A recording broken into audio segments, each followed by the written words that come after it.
패스트트랙 지정법안 처리 등을 둘러싼 여야 합의의 불발로 문희상 국회의장이 모레 본회의 소집과 안건 상정을 예고한 가운데 또다시 큰 충돌이 우려되고 있습니다. 이와 함께 모레 본회의에 앞서 열릴 자유한국당의 신임 원내대표 경선이 중대 변수로 작용할 전망입니다. 국회로 가보겠습니다. 우철희 기자.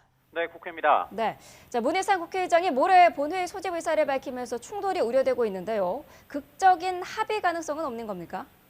네, 아무래도 이번 주말 안에는 쉽지가 않아 보입니다. 여야 3당 원내대표가 만나서 의견도 나누고 이견도 좀 좁혀야 하는데 자유한국당에서 협상을 이끌 나경원 원내대표의 임기가 다 됐기 때문입니다.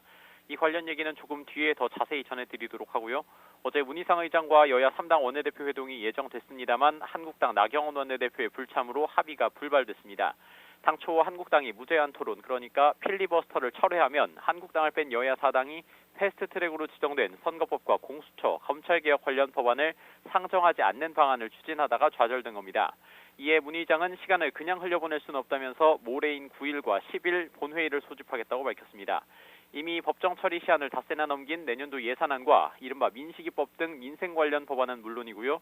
패스트트랙으로 지정된 선거법과 공수처, 검찰개혁 관련 법안 그리고 유치원 3법까지 본회의에 올려 표결도 마다하지 않겠다는 방침을 내비쳤습니다.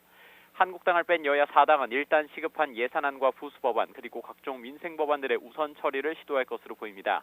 하지만 한국당은 선거법과 공수처를 결코 수용할 수 없다는 입장인 만큼 협상도 난항이고 거센 충돌까지 우려되는 상황입니다.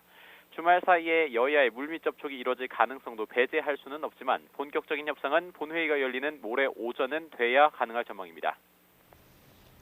네, 본격적인 협상 모레 오전은 돼야 열릴 것이라고 내다봤는데 한국당의 신임 원내대표 경선이 변수인 거죠? 네, 정확히 보셨습니다. 원내 관련 협상은 원내대표가 책임지고 이끄는 만큼 새로 뽑힐 한국당의 원내 사령탑이 현 패스트트랙 전국 협상에 열쇠를 쥐고 있기 때문입니다. 한국당 원내대표 경선은 본회의에 앞서 모레 오전 9시에 치러지는데요. 당선되자마자 신임 원내대표는 협상의 중책을 맡을 것으로 보입니다. 오늘 하루 오후 5시까지 후보 등록을 받습니다. 최종 윤곽도 오후가 되면 드러날 것으로 보입니다. 현재 친박계로는 4선의 유기준, 3선 윤상현, 비박계로는 5선의 심재철, 3선의 강석후 의원이 공식 출마 선언을 한 상태입니다. 4선 이상의 중진급과 재선급에서 추가로 막판까지 출마를 고심 중인 인물이 있는 것으로 알려졌습니다. 한국당 원내대표 경선에 나서려면 정책위 의장 후보를 이른바 런닝메이트로 함께 등록해야 합니다. 친박 후보라면 런닝메이트로 비박계를, 비박 후보라면 런닝메이트로 친박계를 낙점하는 게 관례인데요. 마지막까지 런닝메이트를 구하지 못해 후보 등록을 하지 못하는 경우도 있을 것으로 보입니다. 이번 원내대표 경선은 이른바 황심이 변수가 될 전망입니다. 나경원 현 원내대표의 임기를 총선까지 연장하지 않는 결정을 하는 과정에서 황교안 대표의 독선적인 당내 의사결정을 문제 삼는 의견이 많았기 때문입니다.